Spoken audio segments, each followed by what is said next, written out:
Joining me here in Studio A to talk about the Aztec Schools mill levy election coming up. Today is the deadline, as a matter of fact. Evelyn Garcia is here. She's the finance director for Aztec Municipal Schools. Good morning, and thank you for coming in to KSJE. Good morning. How are you? I'm well, thank you. Thanks for being here. Also joining us this morning, the Director of Federal Programs for Aztec Schools, Dr. Warman Hall. Dr. Hall, good morning to you. Well, good morning, Scott. Welcome back to KSJE to you. Great to have both of you here. This is a big day for Aztec Schools. As I mentioned, this is the deadline for residents of the school district to return their ballots on the question of whether or not to extend this 2 mil levy or not. And you both are here to talk a little bit about how important that money is to the district and encourage folks to cast their ballot by the deadline today. And because it's a mail-in election, today I would say people physically have to take their ballots to the county clerk's office. Isn't that kind of how it won't get there by mail today? Yes, you are correct, Scott. So if you still have a ballot and you haven't casted your vote yet, you do have to take it to the county clerk's office and drop it off at their office. Very good. And again, this is for everyone who is in the Aztec School District, not just the city of Aztec, but the boundaries extend beyond that. The district goes up to Cedar Hill, I think, correct? Right, and then out as far as Navajo Dam? Yeah, it extends quite a bit all the way outside of the city of Aztec, almost halfway to Farmington. Flora Vista, just past Flora Vista, depending on what part of the neighborhood down there, and not as far south. It goes just to the top of the hill between Bloomfield and Aztec. Right, very true. And so that would be the folks who are eligible to vote in this election, and then Evelyn Garcia, we were talking before we came in on the air this morning that if someone's living in the district and maybe not registered to vote, they could still vote today, correct? They could go and register and cast their ballot today at the county clerk's office. Yes, that is correct. If you have a valid driver's license and proof of residency, you can take that information to the county clerk's office and you can register to vote and cast your vote with the mail-in ballot. Okay, and drop it off today. And drop it off. You can do that at the county clerk's office. Have it all done. And I want to ask you both about this ballot, because I think folks may be thinking, well, I thought we voted on that in November, and that's true. And the issue, I think, lost by just 4 votes was my recollection. It was a very close vote, and I think that is why the school board decided to take the question back to the voters, because I guess maybe some folks didn't vote that day or thought they didn't have to vote that day or what have you. And the other aspect, too, is I think these funds are so critical to the district that the board thought it was important to ask voters again and pay for the cost of this mail-in election. Is that kind of where we are at today? Yes, that is correct. It is one of those types of funding for our district that after many discussions when we didn't win in November, just had a lot of discussions and we couldn't afford not to go out for this special election just because this funding is so critical to our district. How much money are we talking about, Dr. Hall? Do you know how much money this 2 million levy brings in? My understanding is on average the levy brings in, is it about $4 million? 1.3 million. 1.3 million a year. Everyone has to correct me on that. I'm sorry. No, that's quite all right. It is significant. It's a huge chunk of the budget for the district. It does carry a lot of vital, crucial, core program, basic program kind of stuff like custodial supplies and things like that. That's difficult to fund in other ways. Right. And Evelyn Garcia, again, was 1.3. I keep wanting to make it more. 1.3 million per year. But this bond, if it is approved today, the question's approved today, would last for another how long then? Several 5 years. years. 5 years. It goes, so we get 1.3 million every year. Okay. And again, as Dr. Hall was saying, that is significant as it pays for, has been used in the past to pay for things like custodial supplies and technology upgrades, I think, and other maintenance costs of the district, right? Yes. So the upkeep of the district, all of our grounds, all of our sport facilities get funded. As far as the upkeep and the maintenance, the lighting, anything that is required to the example I always use is all of the items that you need in order to get a classroom ready to teach a student. That is what 2 mil pays for. So the desks, the tables, the carpet, the lighting, the heating, the cooling, the custodial supplies like Dr. Hall just mentioned. So cleaning supplies, stuff to sanitize. All of those items are what the 2 mil provides for our district. Gotcha. Thank you. And we keep talking about 2 mil, and this is not tax levy. It is a 2 mil levy, correct? There's a difference there, and I wanted to maybe spend some time asking you both about that, of how that is calculated, because this is a set amount, and so taxes will not increase as a result of this being passed, if it is passed today. If it's not, obviously taxes might go down a smidge, but not very much. But that is Right. also how it's calculated, correct? Right, yeah, I think a lot of the public probably need to be aware there's a fundamental difference between, I think a lot of folks call all of levies a bond. A bond, that's And it. this is not a bond, it's a 2 mil levy, so it is at a fixed rate. A bond can change based on interest rates as they sell bonds in future years, but that is not what a mill levy is. A mill levy is set at a percentage rate, and it won't show an increase in tax over the time of its levy. Got it, the 5 years. The 5 years, right. Understood. And just for a moment, I mean, if this does not pass, and that's another $1.3 million that the district would not have going forward, what does that mean, I guess? Because obviously you still have to have custodial services and lighting and cooling and heating. I suppose that means that you have to pull funds from other places in the budget to do these things as much as you can. Maybe not at the level that you could with the mill levy money, but you still need to have some custodial services in your schools. Yes, that is correct. So what ends up happening is that ends up coming out of our operational funding. And what people don't understand sometimes is without having a certain type of funding, it causes a ripple effect in all of our other programs and all of our other funding. So we do have other grants in place other than operational funding, but without the 2 mil, all of these repairs and maintenance take a priority. They have to be put on a priority list. And the majority of that funding would come out of operational, but that's also limited. I don't have a surplus of that, so we just have to be careful with that, and that's where it would end up coming out of. And unfortunately, what ends up happening is it impacts the classroom directly, because it does come out of operational, and that's the ripple effect. It ends up impacting all of our other programs, extracurricular activities, and unfortunately the classroom directly. I was going to ask you about like extracurricular. Could that even impact salaries, perhaps? Staffing?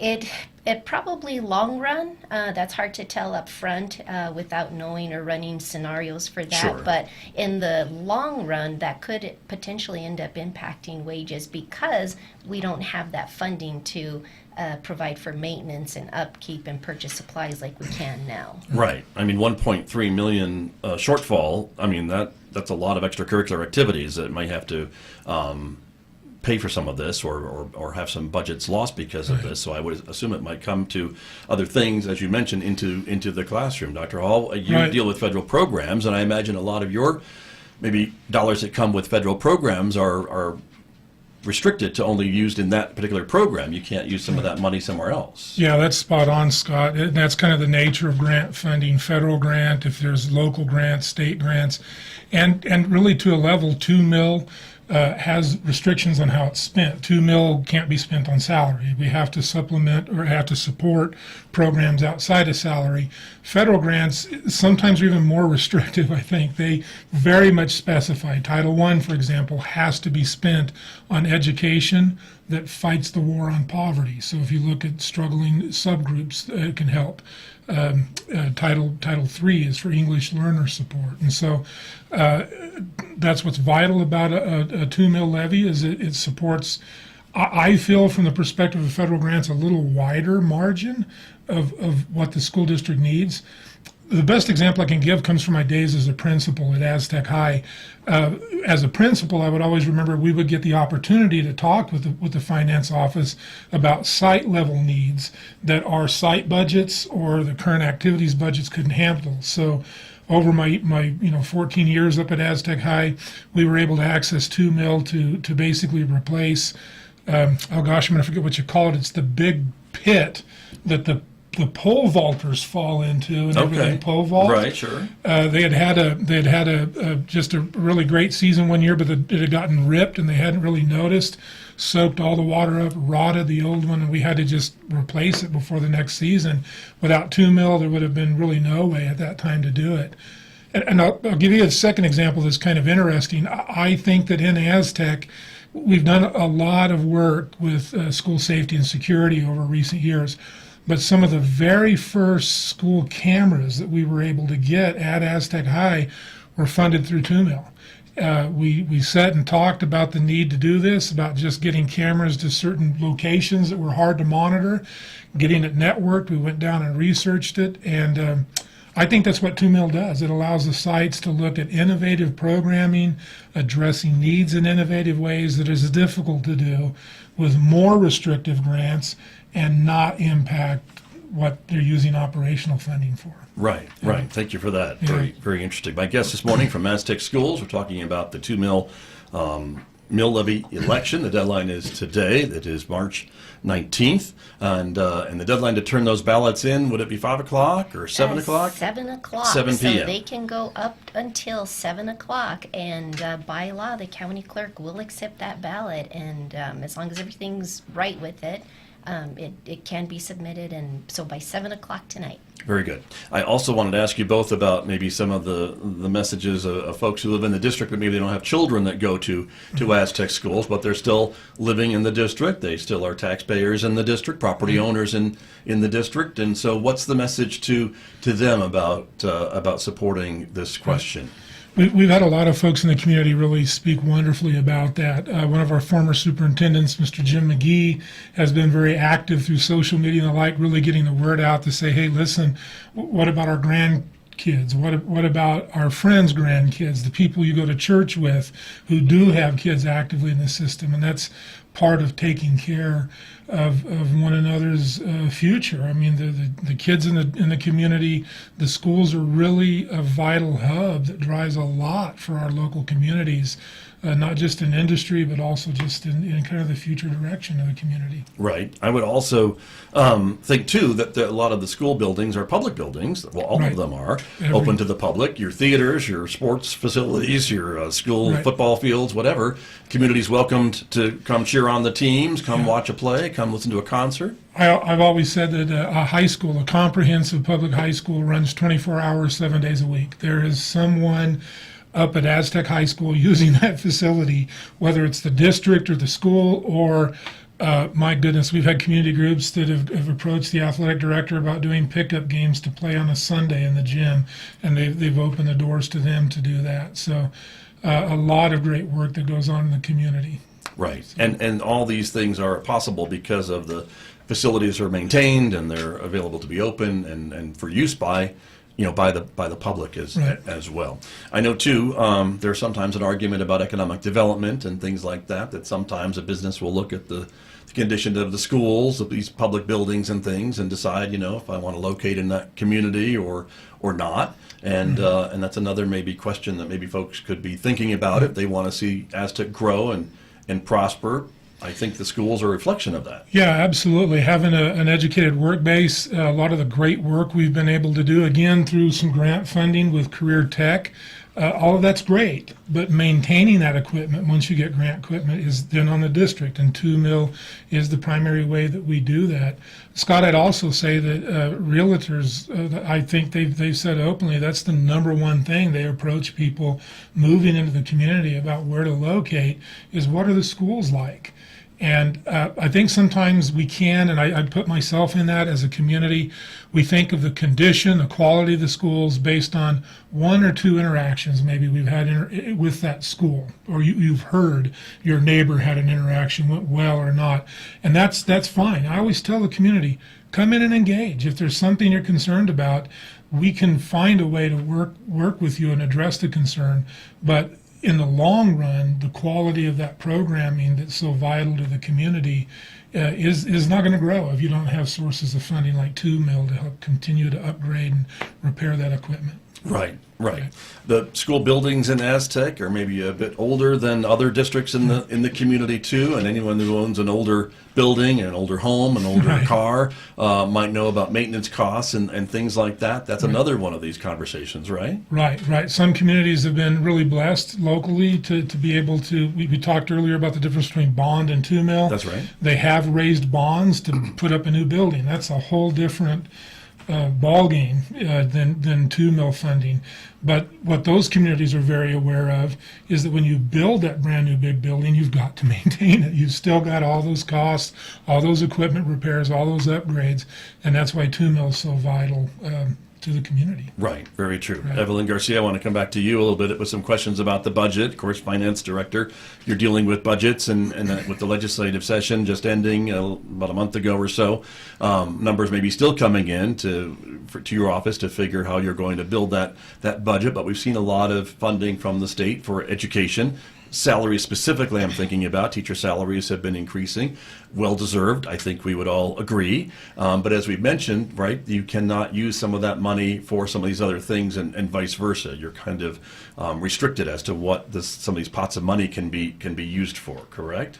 That is correct. So when I build a budget, of course, unfortunately, I'm doing two scenarios right now, one with 2 mil and then one without. So, of course, the one without 2 mil is a little bit harder, and it's a lot more limited because some of those programs that we want to advance, I now have to put on a priority list or just figure out where they fall on the list, because if I don't get that 2 mil, I have to be able to still buy custodial supplies like we talked about earlier, still have to figure out how to pay for repairs, or if we have plumbing issues or heating issues or anything like that, gas leaks or whatever, those are definitely priorities. So I have to make sure that I have a cash surplus in order to pay for those types of things. So a lot of these programs that have been submitted for the budget this year get put on a hold list, because I need to know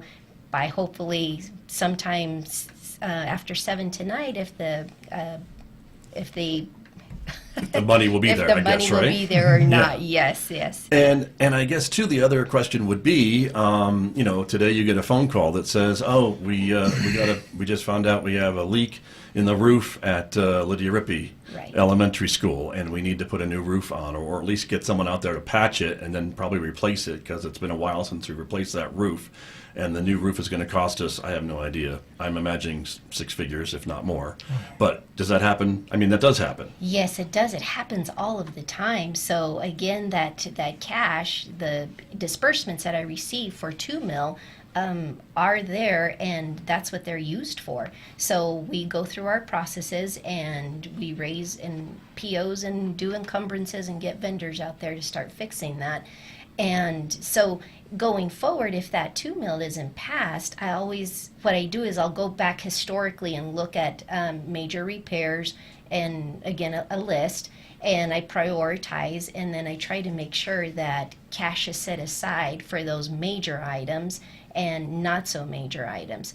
On average, we do spend about 98% of that 1.3 million every year. So our buildings are very old, like we just talked about, 1960s, and so a lot of patches here and there, and replacements, and just things like that we have to do to maintain them and keep the upkeep on them. Right, very true. I just wanted to say some things from the 1960s are still doing okay, but I hear what you're saying.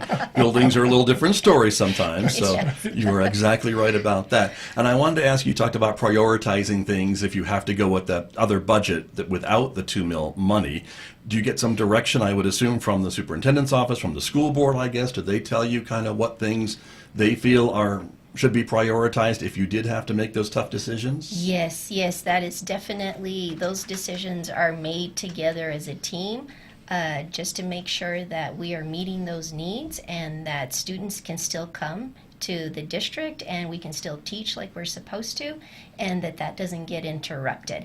Because if we do have a major issue, like you said, at Lydia Rippey, and it has to close, we Or any can't school. do I didn't that. mean to pick on Yeah, one, well, but you're exactly. right. Yes. Any one of those, Sure. the high school, whatever.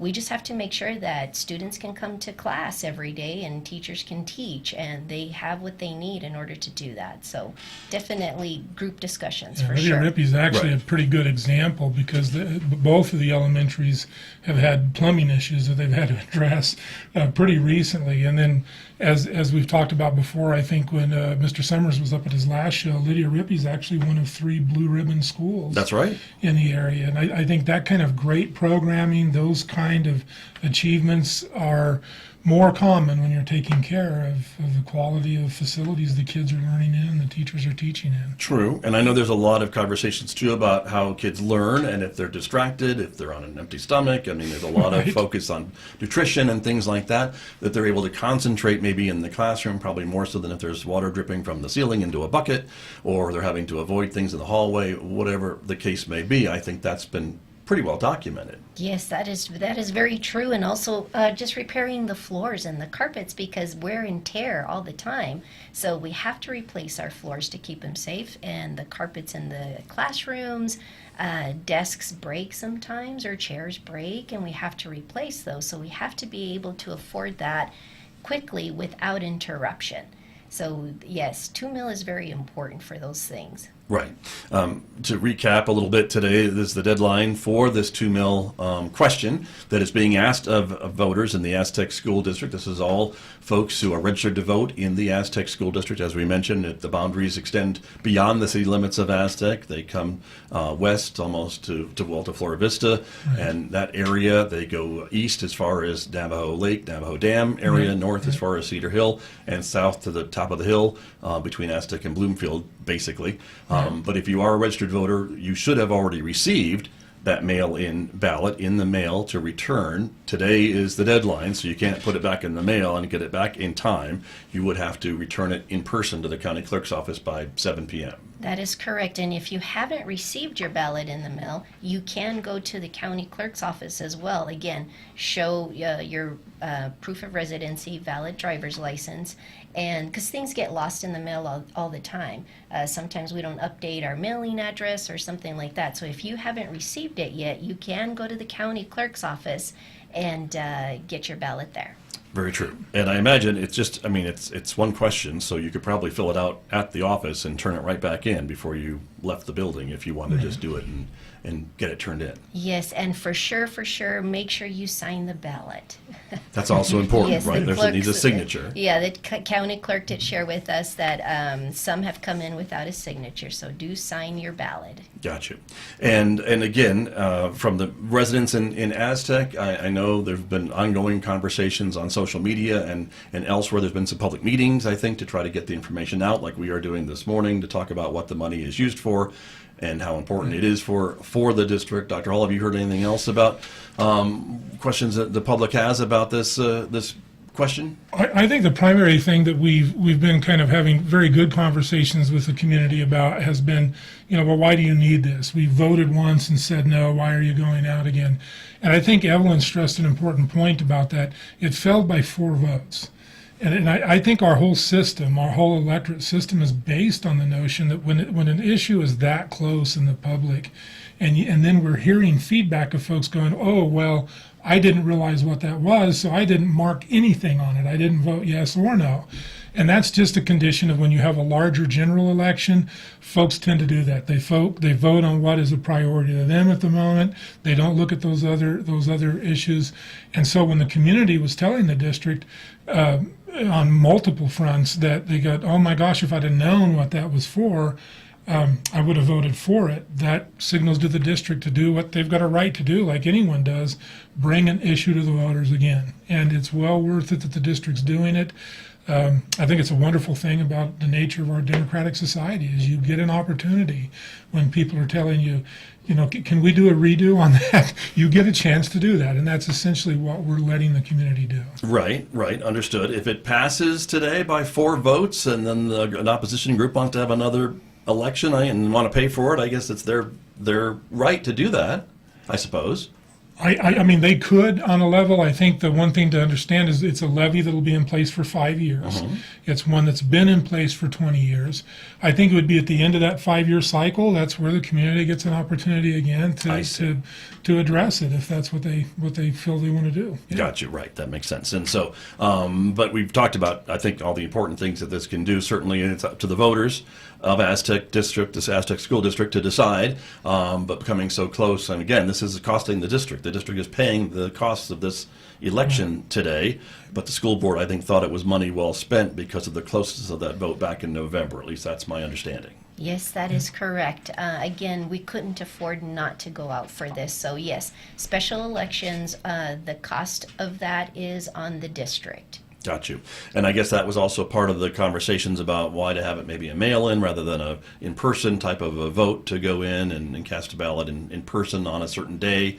All those types of things were taken into account for So cost. a special election can only be a mail-in ballot. I see. The general election is a physical, you can walk in, but when you have a special election, those are only mail-in. You cannot have an in-person election. Got you. Okay. I'm learning a lot today about elections, probably things that I should already know. So thank you for explaining that to me a little bit. And again, the deadline, again, 7 p.m. tonight. Yes. County Clerk's Office, South Oliver Drive there in Aztec. Yes. The mail-in ballots and the results should be posted shortly after. Everything is tabulated and calculated, so we may know tonight if Yes. which budget you're going to be using, I suppose. Yes, Ms. I Garcia. hope so. Yes, I will be watching the internet to see on San Juan County and to see how the election results go. So yes, I will be watching on the internet. Okay, very, very good. Well, I really appreciate you both coming over to talk with me about this really important question for residents of the Aztec School District and talking about all the things that the money is used for in the schools. And the question now